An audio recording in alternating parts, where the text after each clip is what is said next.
Hey there everyone, I'm Michael, and welcome to another video, and oh my god, Socially Distant does not like being run in 640 by 480. I don't even know why it's running in 640 by 480. Let's go ahead and fix that. That looks to be a major bug in the game, and I will have to look into fixing that. I cannot read any of these resolutions, so I could be picking literally anything. I'm going to hope that that is... oh, that is ultra wide 1440p. I don't want that. I want to have 16 by 9 1440p.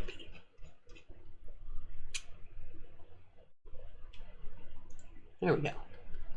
Okay, so in this video I want to show you guys some things that I've already written about in my January test build devlog on the website. By the way, I will have that linked in the description below. I want to show you guys a little more detail into some of the things that I have done in this build, that we have done in this build, and some of the things that I didn't write about in that article.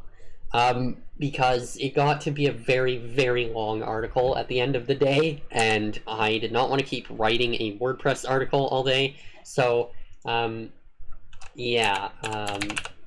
First of all, one big issue with it right now is that you actually have to go to the community forum just to get to the post, and that's a little bit annoying, so I will have the post linked in the description below so you guys can get to it without having to go through the forum. However, you should still join the community forum, because there's a lot to talk about there. Eventually, as the game starts to become more, developed, we'll have more community contests and events, and there's going to be places to talk about new features, and of course there'll be a bug tracker and all that stuff, and I'll be doing a private playtesting session with members of the community forum coming soon, so good to know. Anyway, in this post I talked a lot about things to do with the game's main menu and the customization system that I've been working on, some of the skins that have been made or ported over from ShiftOS.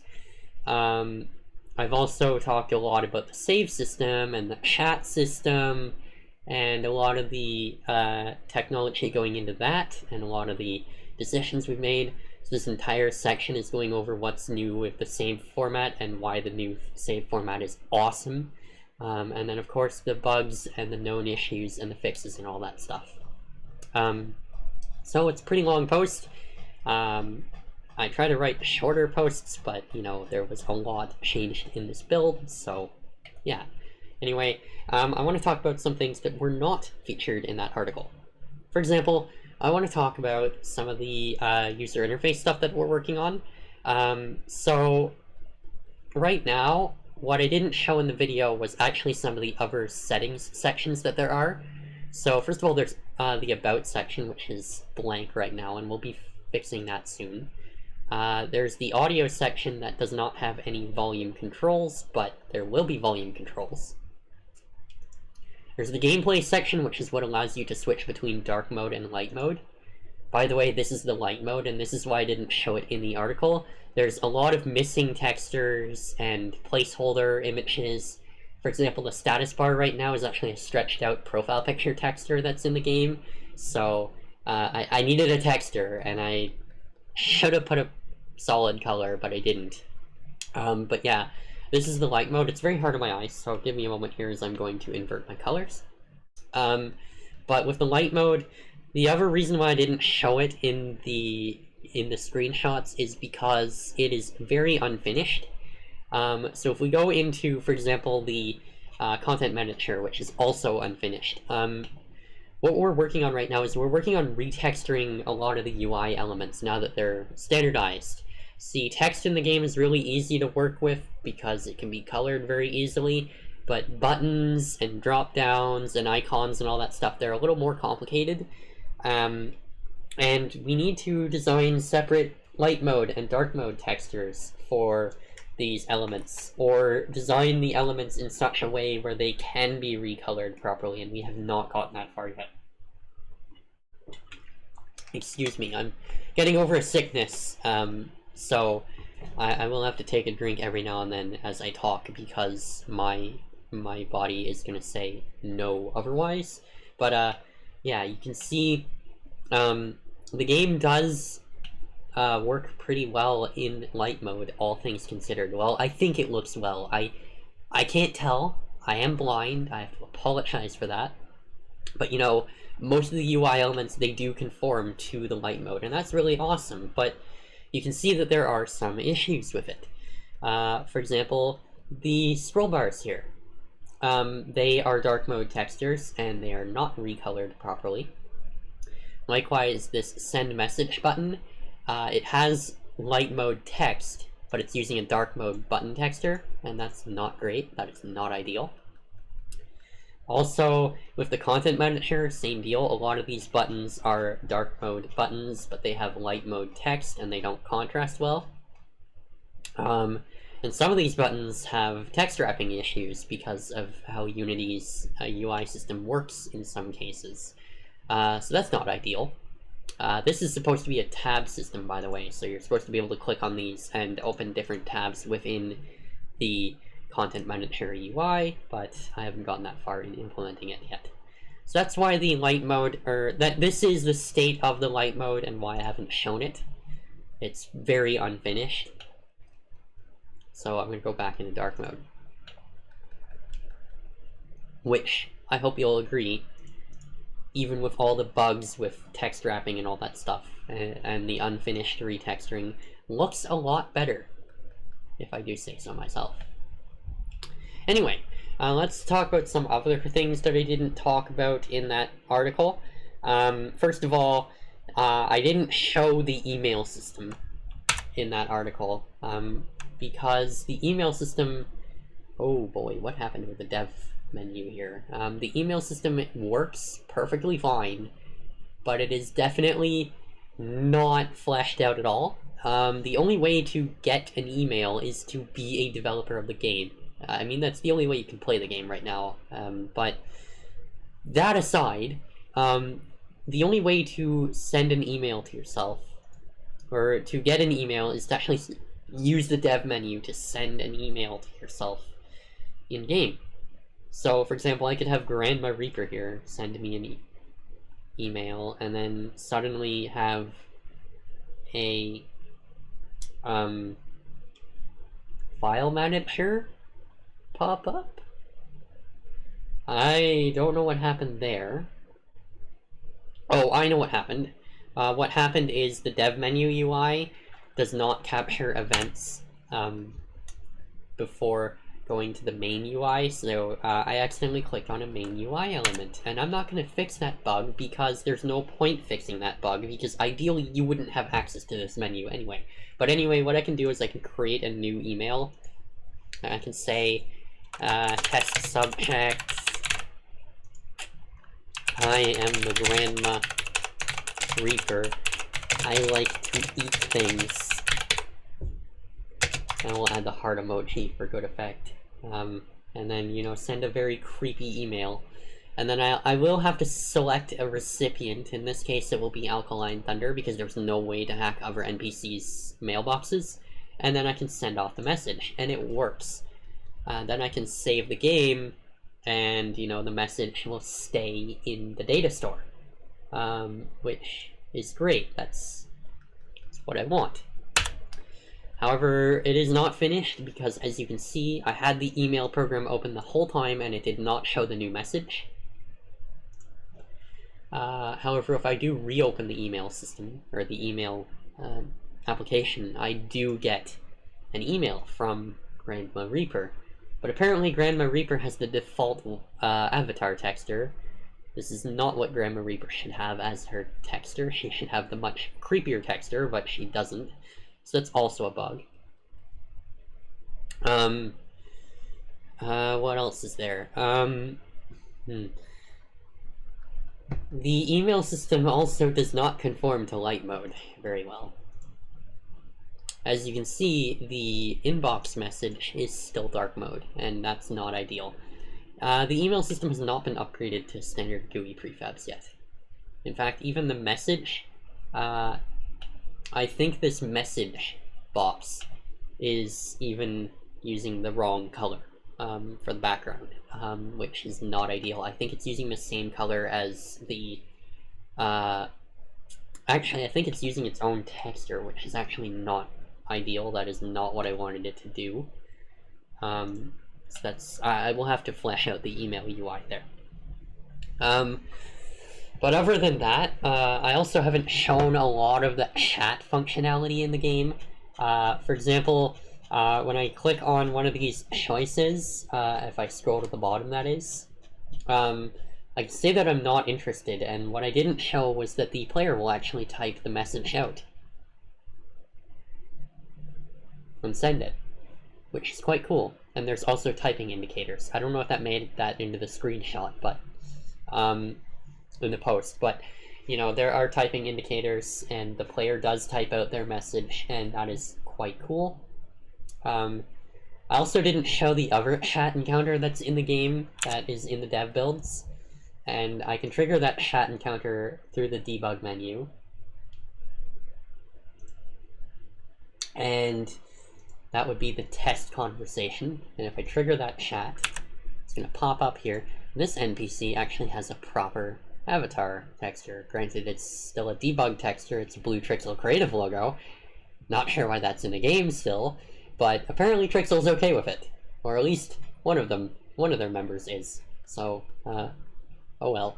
But this chat conversation is meant to demonstrate variables in the chat system, and state and all that stuff, and what this will do is it's actually a script that is endlessly spamming me with messages, but there's typing delay, so I don't get the messages immediately. And for each message, a number increases, and that number is sent in the chat. So it's at test 4 now it's at test 5. And test 6 is coming up. And you know, so on and so forth. And it'll keep sending those messages out until it hits 1,000. And then it'll end the chat. And that is a simple little testing program that I wrote in the chat system to test out variables and conditionals and loops. But I didn't show that because of the Trixel Creative logo, first and foremost, and because it's not exactly indicative of what the chat system should be used for. Variables shouldn't really be used for this type of state management. I mean, it can be. If I really wanted to, I could write a brainfuck interpreter in this. I'm not going to, though. But the state variables are really meant to be used for, you know, keeping track of what's going on in the conversation and making sure that the player is held accountable for the choices they make. And the state is supposed to be saved to the save file, so when you start another conversation, if it's with the same NPC, they can remember what you've talked to them about.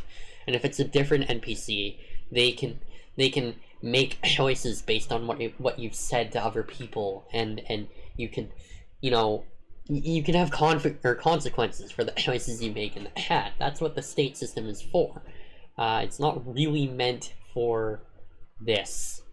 This is just a test, so I didn't show it. But anyway. Also, some things to note about the customizable shell that I did actually note in the post, but the system menu texture is missing.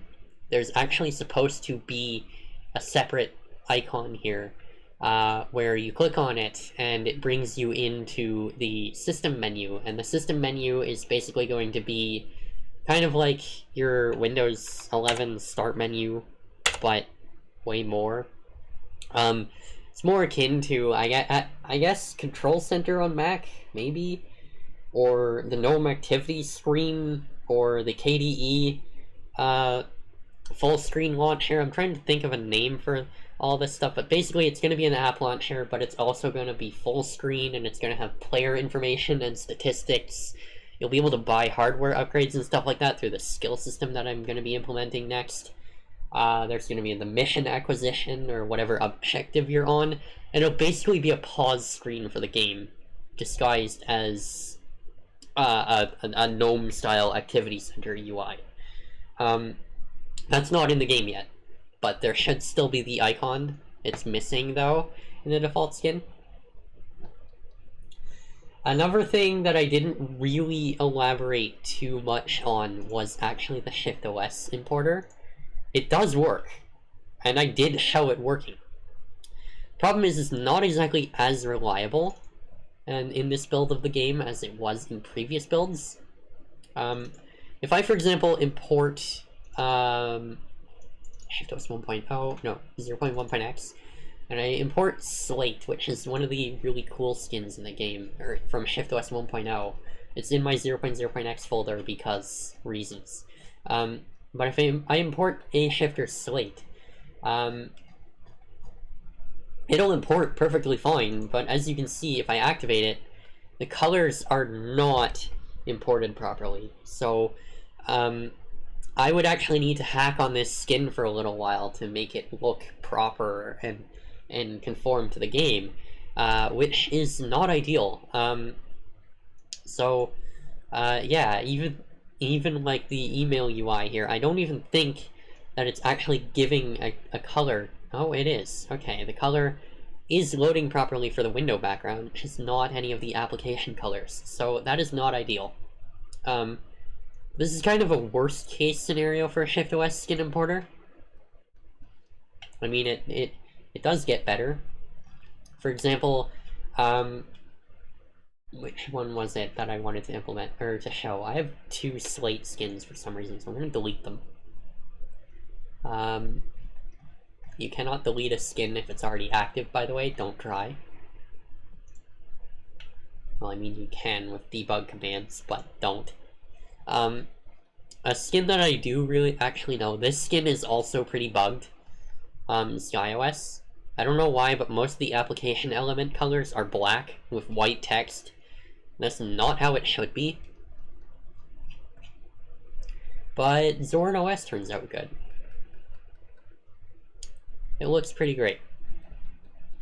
And even the application menu, the system menu textures here. And the desktop panel actually does move to the bottom of the screen, which is how it is in Zorin OS. So that's pretty great. But, you know, it's definitely not perfect. There are issues like this, for example, with the date and time being ever so slightly cut off.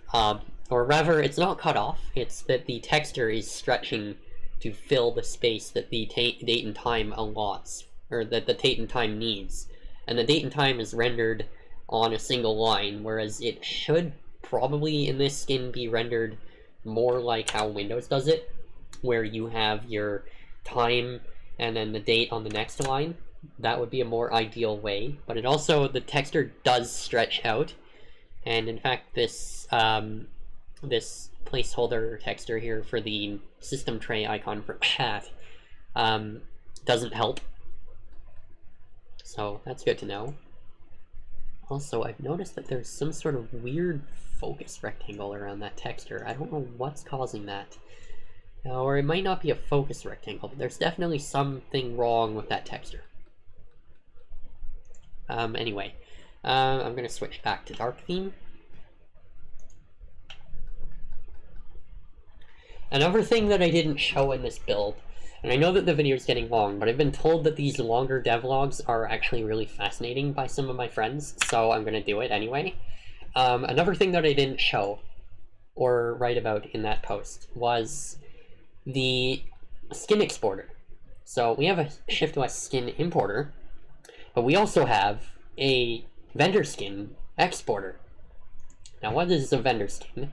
Well, a vendor skin is any skin that's built by me and is shipped with the game. So, you know, the default skin is a vendor skin. And I can export Socially Distant OS, the default skin, to a user skin.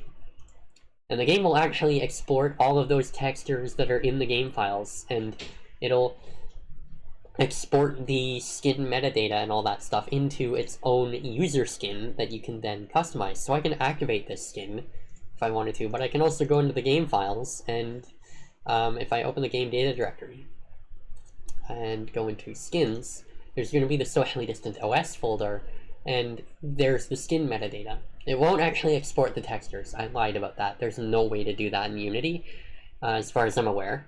Actually, there might be, but I don't know. But what it will do is it'll create a nice big JSON file that is all of the data for the default skin in this build. So this is a user skin now. I also didn't show the format of the skin system. So by the way, this is the format of the skin system. And, you know, that line count is exactly why I didn't show the format of the skin system. It's a lot of lines. However, through this, it is actually possible to set your own custom wallpaper by exporting the vendor skin as a user skin. And what you would need to do is you would need to create a resources folder.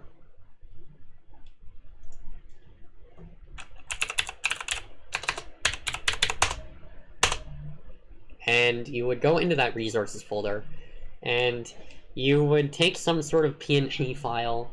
For example, I could take, I don't know, maybe I can take this background image. Or no, I can't, because it's a background image and I cannot save the background image. Or maybe I can. Okay, maybe I can't. But you would place a PNG file in here. We're gonna create a blank text file just to confuse the game. I want to break it. I'm not gonna actually load the skin though, so yeah. And you would name it something like wallpaper.png. It could be a JPEG as well, but I recommend PNG. And then you would edit that skin data.json, and there are 4 lines you need to change the wallpaper in the skin. First of all, you can skip through the decorations and all that, but there's going to be the wallpaper section. And inside here, on line 1074, you're going to go ahead and change the source to 2 from 1. And on line 1075, you're going to change the resource path to be /resources/wallpaper.png. And you're going to do the same thing for the dark mode wallpaper. The values you're going to want to change are on lines 1084 and 1085. 1084, you change the source to 2, and 1085, you change the source to the path to the dark mode wallpaper. And generally, it'll be the same as the light mode wallpaper unless you have a specific dark mode wallpaper. But of course, this skin is not going to load, or it might. I'm going to test it out. But you save the file, and then you can go into the game's content manager and you can load that skin.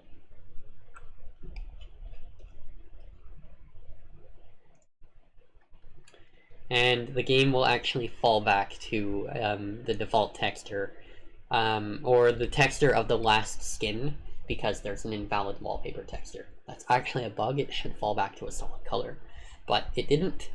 So, oh well. But that is how that all works. It is possible to change the wallpaper texture of the game by editing the skin manually, which is quite cool. This works for all other textures, by the way. I could change the window border textures, the status panel textures, and all that stuff through that exact same method.